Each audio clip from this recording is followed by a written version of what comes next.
로마서 8장 38절 39절 말씀을 우리 같이 보시겠습니다. 내가 확신하노니 사망이나 생명이나 천사들이나 권세자들이나 현재일이나 장래일이나 능력이나 높음이나 깊음이나 다른 어떤 피조물이라도 우리를 우리 주 그리스도 예수 안에 있는 하나님의 사랑에서 끊을 수 없으리라. 아멘. 하나님의 사랑에서 끊을 수 없다. 그것은 고난마저도 하나님의 사랑에서 우리를 끊을 수 없다는 뜻인 줄 믿습니다. 그래서 오늘 말씀을 이런 이야기로 한번 나눠봤으면 좋겠어요. 강남구 압구정동에 가면 현대아파트가 있는데요. 그 현대아파트 10차 아파트 앞에 상가가 조그맣게 있는데 그 조그만 상가 건물에 북촌김밥이라는 김밥집이 하나 있습니다. 뭐 굉장히 크고 유명한 프랜차이즈 김밥집이냐? 아닙니다. 그냥 동네에 있는 가게 한 칸짜리 조그만 김밥집이에요. 그런데 저 김밥집이 서울에서 제일 비싼 김밥을 파는 집이라 그래요. 아니 얼마나 비싸길래 서울에서 제일 비싼 김밥이라 그러냐? 제가 가격을 다 확인해 보지는 않았는데 소고기 김밥 한 줄에 9,000원 한다 그래요. 한 줄에 9,000원. 여러분 같으면 한 줄에 9,000원짜리 소고기 김밥을 드실 수 있나 모르겠어요. 저 같으면 그게 쉽게 사 먹을 것 같지는 않습니다. 여기 사진에 보시면 여러분 보시기에 왼쪽에 있는 게 그 북촌김밥에서 파는 9,000원짜리 소고기 김밥이고요. 오른쪽에 보시는 거는 김밥 천국에서 파는 3,500원짜리 소고기 김밥입니다. 뚫어져라 쳐다봐도요. 두 개가 뭐가 다른지 잘 모르겠어요. 왜냐하면 잘 안 보이실지 모르지만 제가 이거 말씀 준비하느라 사진들을 가까이 들여다봤거든요. 근데 재료가 다 똑같은 것 같아요. 뭐가 어떻게 다른지 잘 모르겠어요. 아니 아무리 잘 사는 압구정동 강남이라 할지라도 한 줄에 김밥 9,000원은 너무한 거 아니냐 그런 생각이 들기도 하고요. 이 부자들이 원래 더 아끼고 절약하는 사람들인데 아무리 부자라 그래도 9,000원짜리 김밥을 턱턱 사 먹을 수 있을까 그런 생각도 들더라고요. 그런데 왜 이 가게가 그렇게 비싸게 김밥을 파는데도 망하지 않고 남아있느냐 이거예요. 지역이 강남이라서 동네가 압구정동이라서 부자들 사는 현대아파트 앞이라서 그런 것이냐? 그게 아니에요. 지역적인 이유도 물론 무시할 수는 없겠지만 그러나 이 김밥 가게가 망하지 않고 그렇게 오랫동안 살아남은 것은요. 맛이 좋아서 기가 막히게 맛있어서 그렇다고 합니다.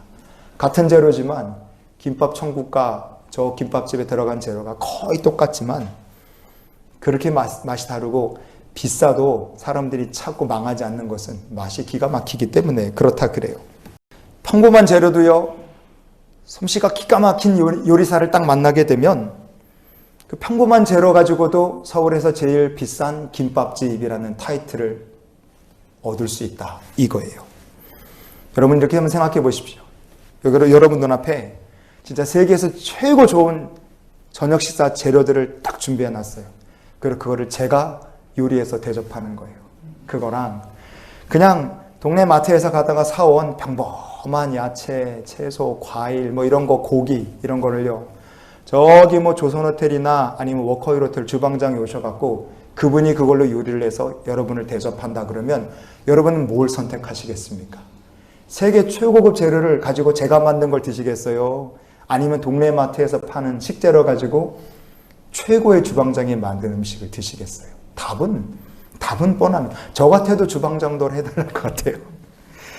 여러분 세계 최고의 식재료라 할지라도 제가 만들면 그 맛은 보장할 수가 없습니다. 하지만 지극히 평범한 재료라 할지라도 인류 요리사의 손을 만나게 되면 이건 최고의 요리가 될 수 있는 거예요. 그렇다면 평범한 사람이지만 전능하신 하나님의 손에 내가 붙들리게 되면 어떻게 될까?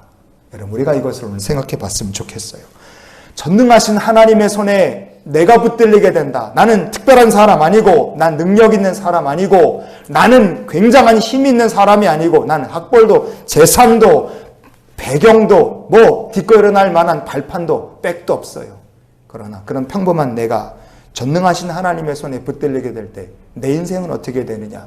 성경은 이렇게 말합니다. 로마서 8장 28절 말씀을 같이 읽어보시겠습니다. 우리가 알거니와 하나님을 사랑하는 자 곧 그의 뜻대로 부르심을 입은 자들에게는 모든 것이 합력하여 선을 이루느니라. 아멘. 내 삶이 비록 평범하고 오히려 평범한 것보다도 못하다 할지라도 내 삶이 하나님의 손에 붙들리게 될 수 있기를 원합니다. 그러게 될 때 우리의 인생이 아름다운 인생 되고 향기 나는 삶이 되고 성령의 열매 맺는 인생이 될 줄 믿습니다. 여러분, 우리 인생 전체가 하나님께서 아주 아름답게 만들어 가실 재료가 된다고 한번 생각해 보십시오. 내 인생이 하나님의 역사의 재료가 된다. 그때 우리가 인생을 그렇게 바라보면 우리 인생에 찾아오는 고난이라는 것을 바라보는 눈도 달라지게 될 줄 믿습니다. 믿음의 조상 요셉 하면 참 드라마 같은 인생을 산 사람이죠. 요셉의 삶을 성경은 이렇게 얘기합니다. 창세기 37장에 28절 같이 한번 보시겠습니다. 형들이 요셉을 구덩이에서 끌어올리고 은 20의 그를 이스마엘 사람들에게 팔매 그 상인들이 요셉을 데리고 애굽으로 갔더라. 아멘. 형들은요, 요셉을 시기했어요. 그래서 요셉이 이스마엘 사람들 상인에게 팔려가는데 은 20개에 팔렸다 그랬어요. 형들이 10명이잖아요. 그러니까 동생을 은 2개, 동전 2개 판 거예요. 한 사람당 동전 2개 받고 자기 동생을 미워하는 요셉을 해치운 겁니다. 형들의 시기심 때문에 은 20개의 하찮은 값에 팔려서 종으로 애굽에 끌려갔고 애굽에 종으로 팔려간 집에서 억울하게 누명 쓰고 감옥까지 갔어요. 옥살이 합니다. 하지만 감옥에 갇힌 요셉에게 하나님 은혜를 이렇게 내려주시죠. 창세기 39장의 21절 우리가 봅니다. 여호와께서 그에게 인자를 더하사 간수장에게 은혜를 받게 하심에. 아멘. 노예로 끌려간 것만도 억울한데 누명을 쓰고 감옥까지 오게 됐어요. 하지만 하나님께서는 요셉과 함께 하셨고 감옥에서도 그가 사람들에게 은혜를 받게 하셨습니다. 창세기 39장의 23절 말씀을 보시면 이어서 봅니다. 여호와께서 요셉과 함께 하시니라. 여호와께서 그를 범사에 형통하게 하셨더라. 아멘. 은혜 받고 범사에 형통하고 감사한 일이죠. 참 귀한 일입니다. 하지만 이때까지도 범사에 형통의 복을 노예로 끌려오고 억울하게 옥살이를 하는 중에도 형통케 하신다. 참 감사한 일이지만 왜 이런 일을 하나님께서 내게 허락하시는가? 그거 이유를 정확히 몰랐어요. 하지만 하나님께서는 형통한 요셉을 점점 높이셨습니다. 나중에 애굽의 국무총리가 되게 하셨고 요셉을 통해서 말씀하신 7년의 환란, 기근의 때를 준비하게 하십니다. 마침내 7년의 기근이 시작됐을 때 먹을 것을 구하러 요셉의 형들이 애굽에 찾아오죠. 그때 가서 요셉은 왜 하나님께서 나를 애굽으로 인도하셨는지를 그가 깨닫고 이런 고백을 합니다. 왜 자신의 삶에 고난이 필요했는지를 요셉은 깨닫고 이렇게 고백하는 거예요. 창세기 45장의 5절과 8절을 우리가 읽어보시겠습니다. 당신들이 나를 이곳에 팔았다고 해서 근심하지 마소서, 한탄하지 마소서. 하나님이 생명을 구원하시려고 나를 당신들보다 먼저 보내셨나이다. 8절. 그런즉 나를 이리로 보낸 이는 당신들이 아니요 하나님이시라. 아멘. 형님들이 나를 판 것은 결국은 생명을 구원하시기 위한 하나님의 계획이었으니까 걱정하지 마시라. 요셉이 얘기하는 겁니다. 나를 이리로 보낸 것은 형들의 손이 아니라 하나님의 손이 나를 이리로 보냈다. 이것이 바로 요셉이 마침내 깨닫게 된 애굽에 내가 오게 된 이유였다. 이거예요. 여러분, 노예로 팔려간다든지 누명을 쓴다든지 남을 도와줬는데 그 도와준 도움을 받은 사람이 고마움을 까먹는다든지 그래서 오래 기다려야 된다. 이런 일들은 굉장히 언짢은 일이고 불행하고 좀 답답한 일입니다. 어찌 보면 굉장한 아픔이 될 수도 있어요. 하지만 요셉의 삶 가운데 일어난 모든 일들을 하나님께서는 합력하여 선이 되게 역사하셨습니다. 그래서 노예로 팔려가고 누명을 쓰고 옥에 갇히는 불행한 사건들을 다 모아서 하나님께서는 그 모든 것들을 통틀어서 요셉의 삶이 복된 인생이 되게 하신 줄 믿습니다. 요셉의 삶에 일어난 이 모든 일들이 저와 여러분의 삶에도 일어나게 될 줄 믿습니다. 그러면 우리가 오늘 우리의 삶에 일어난 불행한 일들에 대해서 보는 눈이 바뀌겠죠. 그것을 어떻게 바라보면 좋겠습니까? 혹시 요셉처럼 가장 신뢰하고 가까운 사람 때문에 가슴 아파하시는 분이 있습니까? 억울한 누명을 쓰셨다든지 아니면 큰 손해를 봤다든지 좋은 일을 했는데 보답을 못 받는다든지 아니면 7년 기근처럼 상상도 못했던 일을 만나거나 내 힘으로 해결 못할 일들을 우리가 만날 수 있죠. 그러나 어떤 상황, 어떤 문제를 여러분이 지금 만났다 할지라도 전능하신 하나님께 저와 여러분이 문제를 다 맡기고 내어놓을 수 있기를 주의 이름으로 축복합니다. 전능하신 하나님께서는 내 삶에 일어난 모든 일들을 다 모아서 합력하여 선을 이루실 것이다. 우리가 바울의 고백을 우리의 신앙의 고백으로 삼고 살았으면 좋겠어요.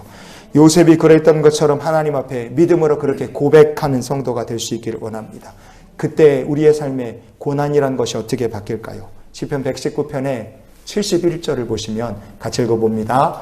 고난당한 것이 내게 유익이라 이로 말미암아 내가 주의 율례들을 배우게 되었나이다. 아멘. 우리의 시선이 바뀌면 고난 당하는 것도 유익이라는 고백을 우리가 하게 될 줄 믿습니다. 우리 오늘 말씀 나누기 전에 찬양할 때 부목사님께서 지난주 달란트 잔치 한 얘기 해주셨는데요. 저는 지난주 달란트 잔치 때 제가 가지고 있던 달란트를 다 나눠드려 갖고 전도사님한테 달란트를 꿔서 떡볶이를 사 먹었어요. 근데 맵더라고요. 왜냐하면 제가 워낙에 매운 걸 못 먹어서 떡볶이도 제 입에 매워요. 먹으면서 땀을 뻘뻘 흘리면서 떡볶이를 먹었어요. 왜 거기 고추장 들어갔지 고춧가루 있지 그러니까 저한테는 맵다 매워. 그리고 저는 먹는 겁니다. 그런데 저는 매운 거 잘 못 먹지만 우리 교회 안에도 매운 거 잘 드시는 분들이 엄청 많으시더라고요. 잘 드세요. 근데 제가 아무리 매운 거를 좋아하는 사람을 많이 봤어도요. 제가 지금까지는 한 명도 그냥 고춧가루만 퍼 드시는 분은 제가 지금까지 한 번도 못 본 것 같아요. 혹시 여기 계신 분 중에 고춧가루만 퍼서 드시는 분 계십니까? 그런 괴상한 식성을 가진 분은 쉽지 않으실 것 같아요. 고춧가루만 퍼서 드시는 분은 제가 본 적이 없어요. 고추장은 모르겠는데 고춧가루만 퍼서 먹는 건 그건 밥을 먹는 거거나 그게 아니라 그건 고문하는 거죠. 스스로 셀프로 고문하는 거 아니겠습니까? 그런데 그 고춧가루를요, 그 매운 거를 짜장면 위에다 착 뿌리면 이게 또 얘기가 달라져요. 무진장 맛있어집니다. 오히려 이 시간에 이런 얘기하면 안 되는데 오이를 절인 거 그것도 맛있죠. 근데 그 절인 오이에다 양념 쫙 해갖고 고춧가루 쫙 뿌리면 오이 서박이 밥 한 그릇 뚝딱할 반찬으로 바뀐다 이거예요. 고춧가루만 먹으면 속이 아프고 쓰리고 진짜 식은땀 나고 거의 거의 주님 만나러 갔다 올 수도 있어요. 그런데 저 고춧가루가 찌개에 들어가고 비빔밥에 들어가고 국수에 들어가고 설렁탕에 들어가고 라면에 들어가면 저게 마법의 가루가 된다 이겁니다. 여러분 고춧가루 그 자체는요 맵고 괴롭고 그것만 먹으면 속이 아픕니다. 그러나 음식과 섞일 때 저 고춧가루가 기가 막힌 맛을 만들죠. 우리 인생에서 저 여러분의 삶에서요 만나는 고난이라는 건 그 고난을 당한 사건 그것만 딱 떼어놓고 보면 이건 고춧가루나 똑같습니다. 그래서 사람들이 고난을 무서워하고 싫어해요. 왜냐하면 고난이라는 게 너무 맵고 너무 아프고 너무 속이 쓰리고 고난이라는 게 그것만 놓고 보면 정신 못 차린다 이거 눈물 콧물 쏙 뺀다 이겁니다. 그런데 이 고난이라는 내 인생의 한 부분이 나를 잘 아시고 나를 지으신 전능하신 하나님 내 인생을 멋진 인생으로 만들어 가실 창조주 하나님 손에 딱 붙들리게 될 때 저 고난은요 하나님의 영광을 드러내는 기가 막힌 재료가 되고 우리 인생이 감사로 멋으로 즐거움으로 가득할 인생을 만드는 놀라운 재료가 될 줄 믿습니다. 그러면 그때부터 고춧가루같이 아프고 맵고 쓰렸던 지난날의 실패나 고난이 더 이상 내게 아무 문제가 되지 않는 거예요. 우리가 전능하신 하나님의 손에 우리의 삶을 다 맡길 수 있기를 원합니다. 그럼 그때 우리는 비로소 바울이 고백했던 것처럼 이런 고백을 가지고 사는 성도가 될 줄 믿습니다. 어떤 고백입니까? 오늘 본문 말씀을 오늘 말씀의 결론으로 같이 보시겠습니다. 내가 확신하노니 사망이나 생명이나 천사들이나 권세자들이나 현재일이나 장래일이나 능력이나 높음이나 깊음이나 다른 어떤 피조물이라도 우리를 우리 주 그리스도 예수 안에 있는 하나님의 사랑에서 끊을 수 없으리라. 아멘. 그 어떤 일이든 그 어떤 사람이든 존재든 심지어 사망의 권세라 할지라도 우리를 향하신 그리스도 안에 있는 하나님의 사랑에서 그 무엇도 끊어낼 수 없음을 믿으시기 바랍니다. 여기 나온 모든 게 우리 인생의 고춧가루라고 생각해 보세요. 저거 하나하나에 우리가 매달리고 치이면 우리는 늘 울고 늘 슬프고 늘 괴로운 인생, 아픈 인생을 살 수밖에 없습니다. 하지만 하나님의 손에 맡길 때 우리 인생은 이 모든 것들이 합력하여 선이 되는 역사로 바뀌게 될 줄 믿습니다.